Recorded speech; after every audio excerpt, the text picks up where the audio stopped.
Obviously, the Bible itself is not a science textbook. We've talked about that as we looked at some of our previous sections.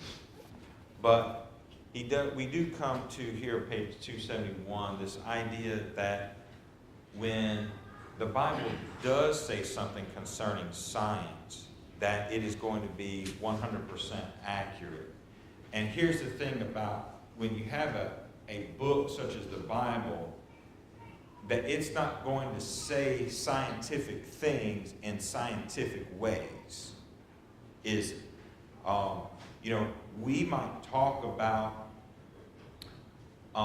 we might talk about any number of things. We might talk about, let's say, business, right? Are we going to talk about business in a personal conversation the way that people who are in business and on Wall Street, let's say, are we going to talk about business the way they talk about it? Does that make us wrong for talking about business?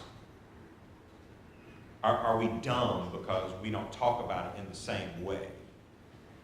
No. Because that's what they do. They have their own jargon for all those things. And, people who are not in that world still can have a knowledge of some of those things, can still talk intelligently about them, but not use the same jargon. That's okay too. Yes? I was going to make 2 points. First of all, you mentioned that the Bible is not necessarily a scientific textbook. Right. That's a good thing. Because that is a good thing. Science textbooks keep going out of date. Yes, that's true. So anyway, the only other one was that as far as jargon goes, when I was a medical student, people were abbreviating things so that it would look like a different language. Right. And, Yes. and then it goes through phases, and some of those abbreviations disappeared. Oh, absolutely, and they do. Language changes. Even specific language, such as various things in jargon, they change as well. And you could have different things. Like let's say you're on a professional baseball team. Baseball's baseball, right? It's 9 guys, and they're trying to get the one guy with the bat out. Isn't that's pretty much the whole point, and they have 9 chances to do it, right? Technically, whatever. But isn't it interesting? You have one game, but each team has its own language for that one game. Did you know that? That they don't always call the same thing. I mean, I've come up to a baseball field. Listen, I've been playing baseball my whole life.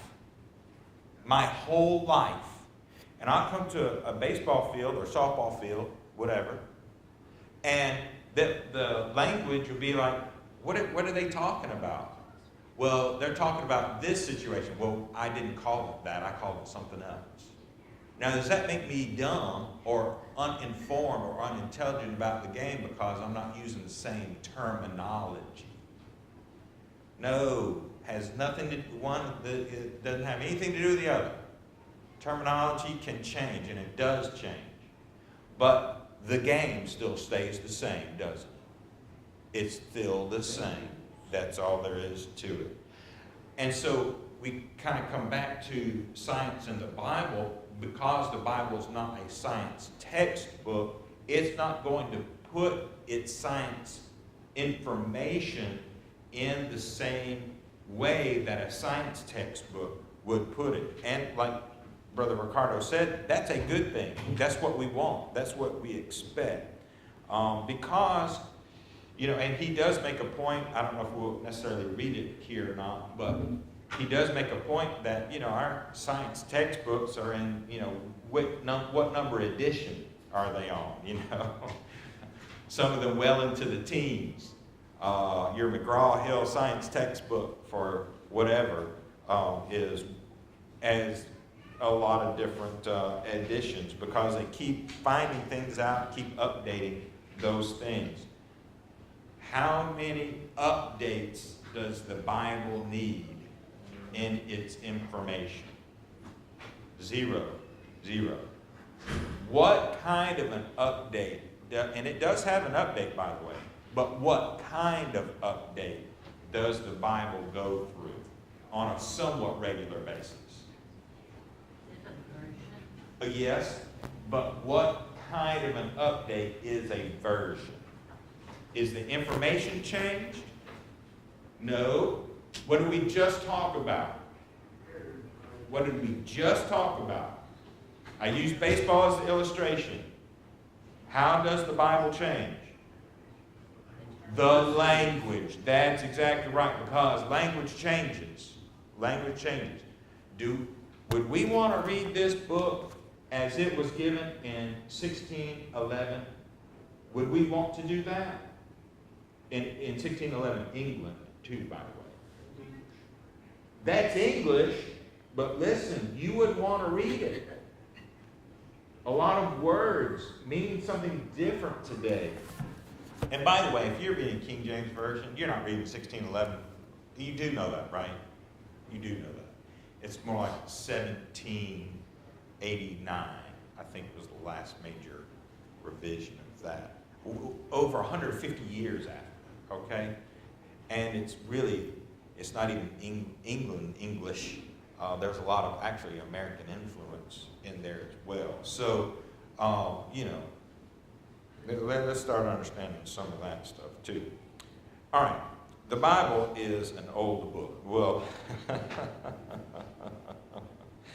the Bible is an old book. That's an understatement, isn't it? Depends on when you believe that Job was penned. Moses certainly had access to it because he collected it as he was writing the Pentateuch. And so the book of Job was collected about, they had it. If Job was, let's just assume that Job was contemporary with Abraham, then that would put him about 500 years before Moses. And so you're looking at the Bible being about 4,000 years old, somewhere around in there. That's old, isn't it? That's old. Everybody in here is a baby.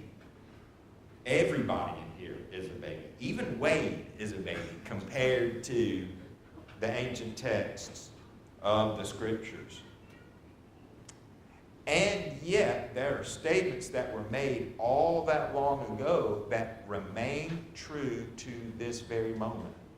Not one of those statements can be proven false because they are all just true. And Moses wrote about 3,500 years ago. John, as he closed out with the Revelation, folks, that was almost 2,000 years ago. So the very newest part of the Bible is still right at just under 2,000 years old. It's a tremendous, tremendous book. And he talks about some of these things, how old they are. And we'll look down here. If the 66 books that compose the Bible were written by mere humans, as some people claim that they were, that they were redacted, they had editors, things of that nature, they were revised over a period of time, we would expect to find all the foibles and mistakes that plague other books, that they're inaccurate in one area or another, or multiple areas. In light of the rapid advances in scientific fields, we would certainly expect to find outdated information about the natural world, information that has been shown by modern science to be incorrect. Practically every book ever penned by a human being has had to have later revisions and additions to correct mistakes. Every single one. Folks, there are even works of fiction that need to be corrected. Did you know that? They contradict themselves. Yeah. And so they're always trying to do, even works of fiction, Of course, we're not really talking about that. If, on the other hand, the Bible is inspired by the creator of the universe, the one who made everything, the one who understands how everything goes together,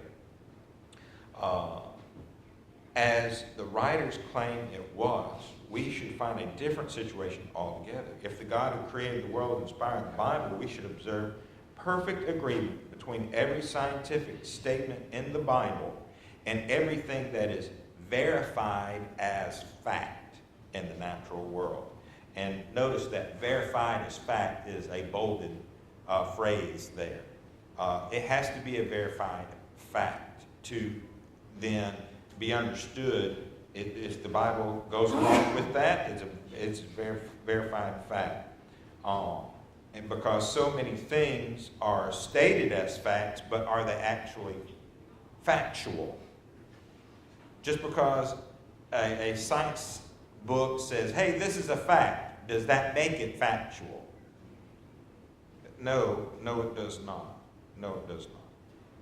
In addition, since the all-knowing God has knowledge that surpasses that of any human at any given time in history, we might also expect to discover that some of the scientific information in the Bible would exhibit an understanding of science that was far ahead of anything the writers knew at the time. And this idea is known as scientific foreknowledge. And of course, the remainder of this section is going to be about that scientific foreknowledge, that the Bible writers and what God told people to do and how they were to act was actually connected with what we believe or think of as science than it was anything else. The people, I'm really jumping ahead of myself, but it's just the example that really just kind of comes to mind. All of the food prohibitions of the Jews, did they know that, all these animals carried germs and that it would harm them if they ate them or were around them? Sometimes, you don't have to eat animal. You just have to be around the animal, right? Typically, it's waste material. When you're around certain animals' waste, then obviously disease is going to be rampant there. But did the children of God, did the Israelites know that? That, these animals carried diseases? No, they had no idea. What were they doing? They were just obeying God. That's all that they were doing. So, and again, I'm kind of jumping ahead of myself, but that's what the Bible gives to us. Again, those are scientific facts, and so the Bible speaks about those science things, but it doesn't speak about them in a scientific way, because that's not its purpose. God knew what the purpose was, but the children of Israel, they had no idea. Well, God, why are you making us do things that are so different from what everybody else is doing? That was their question constantly. Why are we so different from everybody else? Well, because God made you. You didn't make you. Hello. And He knows. And he literally wrote the book, obviously. Okay. So then the stage is set for a showdown between the skeptic who claims that the Bible is not inspired and the Christian who believes that the Bible is inspired by God. The skeptic has to just show that the Bible is a 3,500 plus year old book. It's filled with typical scientific mistakes made by mere humans. If the Bible is a human production, that should be extremely easy to do. You should be able to go page by page and wrong. Page by page. An ancient document, every page should be filled with inaccuracies when dealing with these things. The Christian, on the other hand, must show that the Bible does not contain not one scientific error when it deals with that particular subject. Further, it would add credence to the case for inspiration if it could be proven that the Bible exhibits scientific information that was ahead of anything the human writers could have known in and by themselves. So which of these two positions then is validated? Well, you have to be honest when you come to the Bible. I don't know if you have come across articles, videos, things of that nature, little snippets here and there, even in textbooks themselves. Typically, they don't really deal with that. I'm talking about science textbooks, but people are allowed to do that. But people will come with all kind of things against the Bible. Oh, we don't believe the Bible because of, typically it's the miraculous that is in the Scripture. Oh, well, how could, this big fish swallow this person, and then, he's still living, and then 3 days later, and, what's all that all about, right? So, when you come to the Bible in a naturalistic way, that nature is it, right? The physical universe, that's it. Well, that's mistake number one, isn't it? To not believe in, and by the way, what sect of the Jews was that way? Sadducees. That's right, the Sadducees. Woohoo! Yes. Boy, she came out with that quick, didn't she? I love it. I love it. Gold star. Gold star for Kate. Okay. The Sadducees, you see, they didn't believe in the spiritual.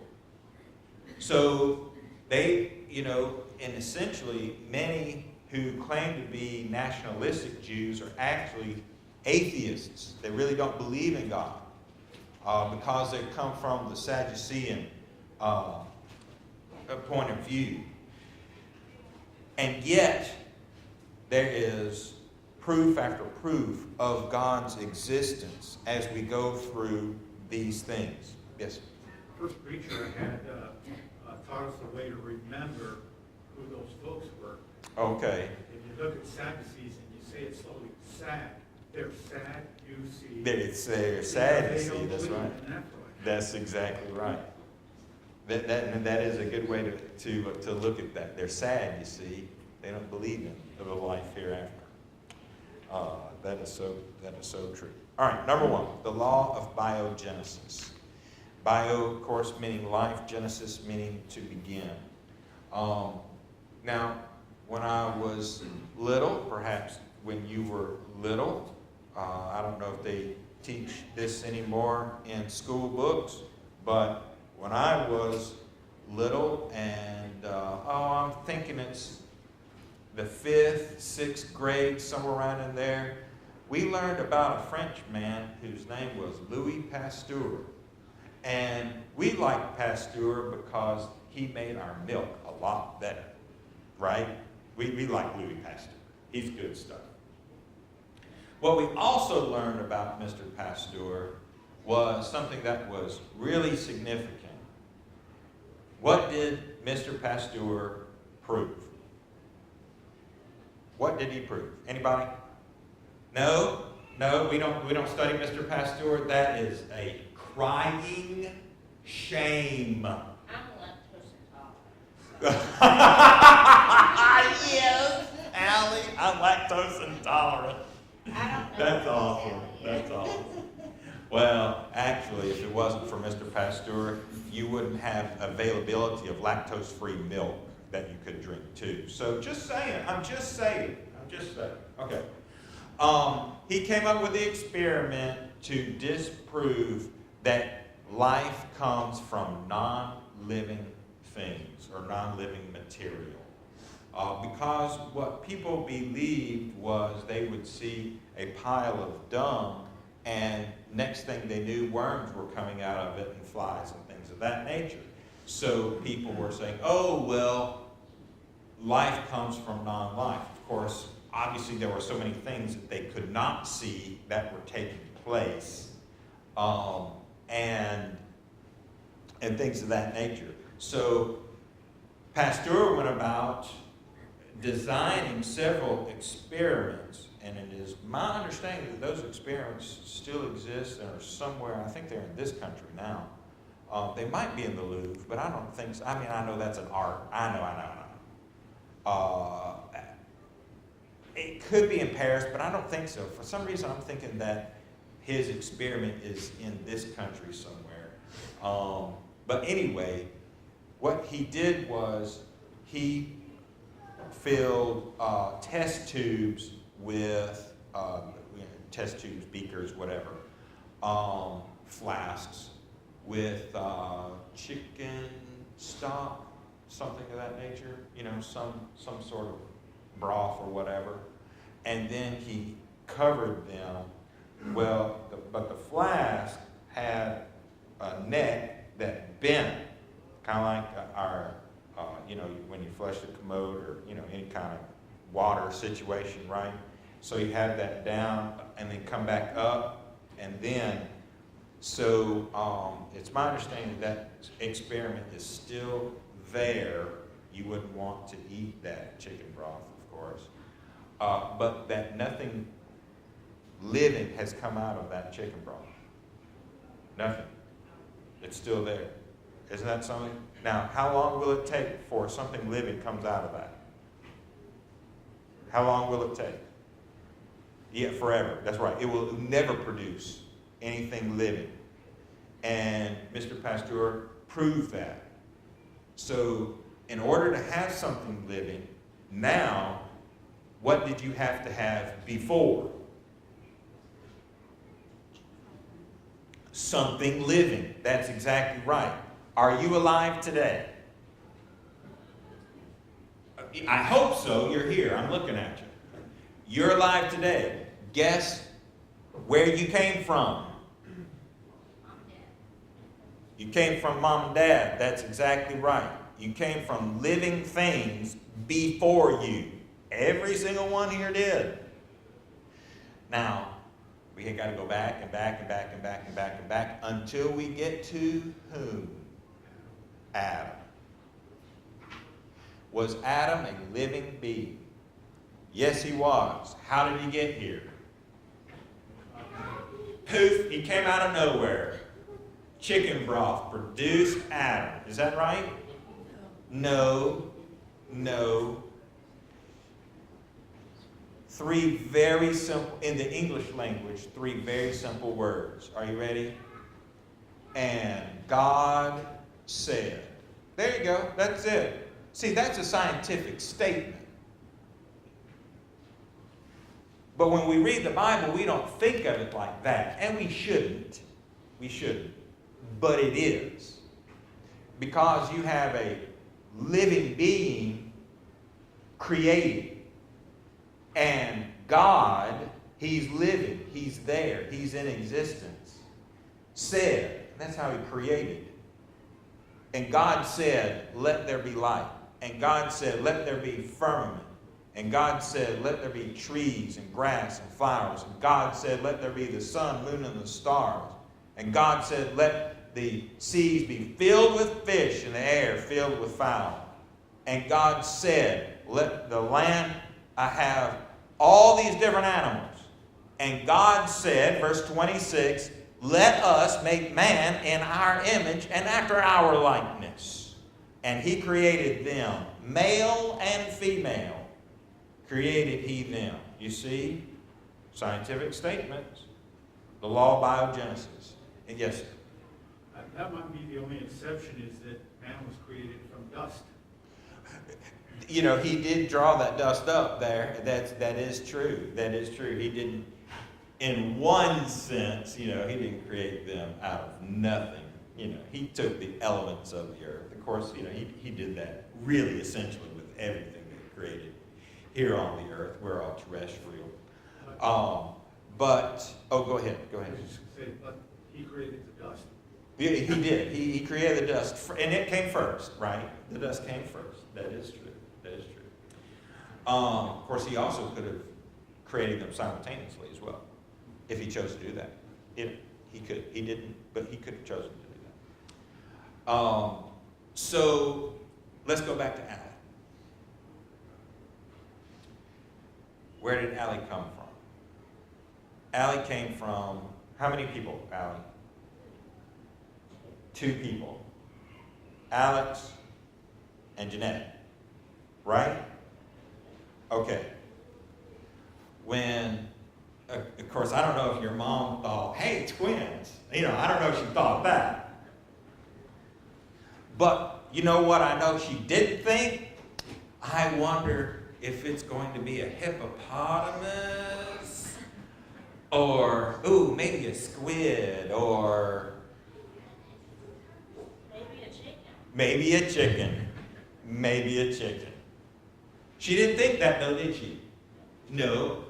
She knew, beyond any shadow of a doubt, your mom knew she was going to have a boy or a girl. She wound up with both. And sometimes that happens, doesn't it? That is the law of biogenesis. We reproduce after our kind. So from humans, you get what? Humans. From eagles, what do you get? You get more eagles. That is just the case. Oh, speaking of birds, Jacob and I were in my backyard just the other day, and we saw that a red pileated woodpecker. That thing is huge. At least the one that we saw. That's a big bird. Let me tell you. Very majestic, actually. So yeah, yes, sir. Flew down from Minnesota. Oh, it flew down from Minnesota, huh? They have big ones Yeah. here. Well, it must have. Of course, they can fly a long way, can't they? Yeah, it definitely was a very, very large bird. But from those woodpeckers, what do you get? That's what you get. You don't get something else. So the problem for them is information. Where do you get information? Where do you get information? Word of mouth, written language, audible language. You get information from other information. Now you can have that information, you can jumble it all up, slice it up, whatever, and put it all together and reassemble it, and it might look like something different, right? But actually, now I see we're getting into the second thing, the first law of thermodynamics. Because you see, any matter and energy cannot, this is what the first law of thermodynamics says, matter and energy can be neither created nor destroyed. And actually, all that information that we have in life, DNA, RNA, what kind of information, what form does it come in? Genes, Yes, biochemical. there it is, chemistry, right? Chemistry, those are what? Chemicals, elements, atoms. Now I'm getting to quantum physics there too, right? Everything tends toward entropy. Everything's winding down, becoming, energy is less useful. We break stuff up, there's a cost to it. It's an energy cost. So that in the end, there's no more energy to coalesce everything together. It's useful. Can't do that. Okay. How in the world is all this talk about the Bible? How in the world? God made Adam. Everything was fresh. God wound up the clock. And now he just let the clock go. So everything's kind of winding down. All that information that God put into the universe is being used as he has designed for it to be used, and you can't get it back. That's just the design of how things take place. So that information, let's go back to the information part. So that information, you can't just change it and expect, it it doesn't add to itself or take away from itself. So if you took human chromosomes, that's the information, right? We have how many, by the way? 23 and 23. It's 46. It's actually 46. So if you took some away, would that be good or bad? That would be really, really bad, actually. What if you added some? Oh, that's some benefits to that. Would that be good or bad? That would be also very extremely bad, too. Yeah, that would be very, very, very bad. Information has to come from somewhere. But even when you get the information, even when you have it, it has to be structured in such a way to be useful. Now we've got a math problem. Now we have a math problem. Not only do we have a problem of, okay, how do you get the stuff, right? Because Mr. Pasteur says you got to have something living in order to get something living. Proven fact. It's never going to be disproven because it's a fact. But now you got the issue of, okay, well, I've got all this different stuff. How do I get this different stuff? That information has to be useful. Well, the problem is that we can't even do that in a laboratory. We cannot do the CERN, C-E-R-N. Anybody know what that is? The CERN. Frank does, because he's intelligent. CERN is the proton collider over in Europe. Where is it, Frank? Is it in Switzerland? Okay, thank you. Thank you. Oh, Allie's intelligent too. I wish I didn't know what it was. Well, you know. I wish I was. But do you know what the primary purpose for CERN? You know what the primary purpose was for that was? They were trying to recreate the Big Bang. What they're trying to do is see if we can shoot all these protons as fast as a particle accelerator. Shoot as many, through here as we can to get something to happen, right? That thing was built, well, I don't know everything. I know it's hard to believe. It was built back in the 90s, 80s, 90s, somewhere around in there. It's pretty old as far as that goes. All those experiments, they have never recreated the Big Bang. They have never added information or created information in any useful way. And so there's just no way that any information that is, created, if it was able to be created in the first place, that it would be able to be useful in any real way. So you got several different problems concerning that. And folks, those aren't little problems. Those are monumentally huge problems.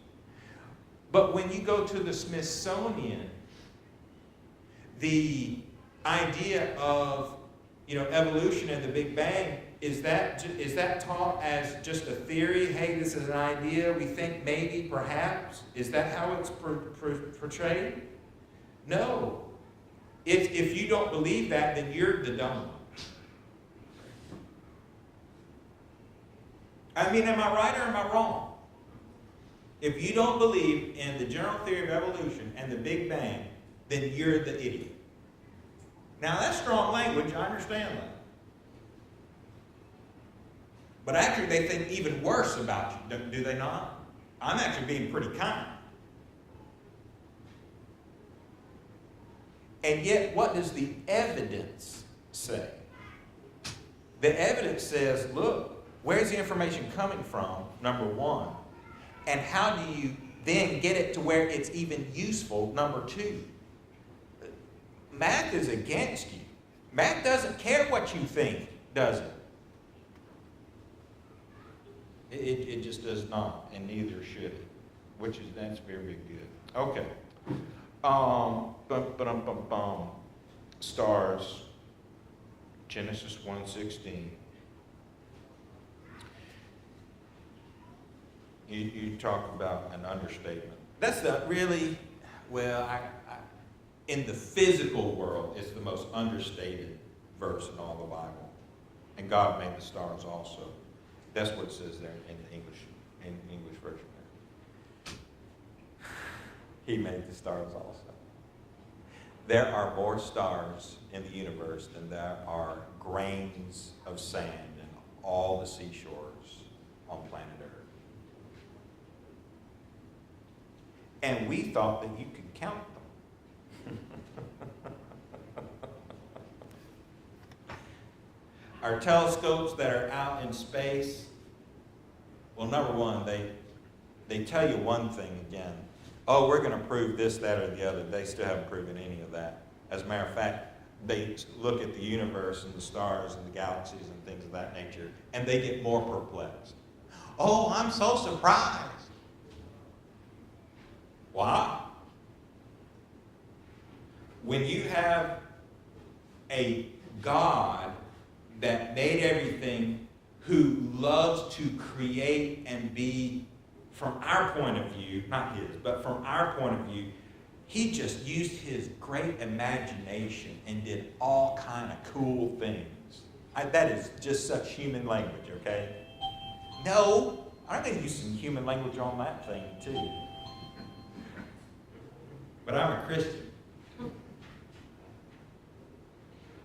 There are all kind of things out there in the universe, and we've been able to see further than we've ever seen before, and we keep looking and seeing and discovering new galaxies, new stars, and new things out in the universe.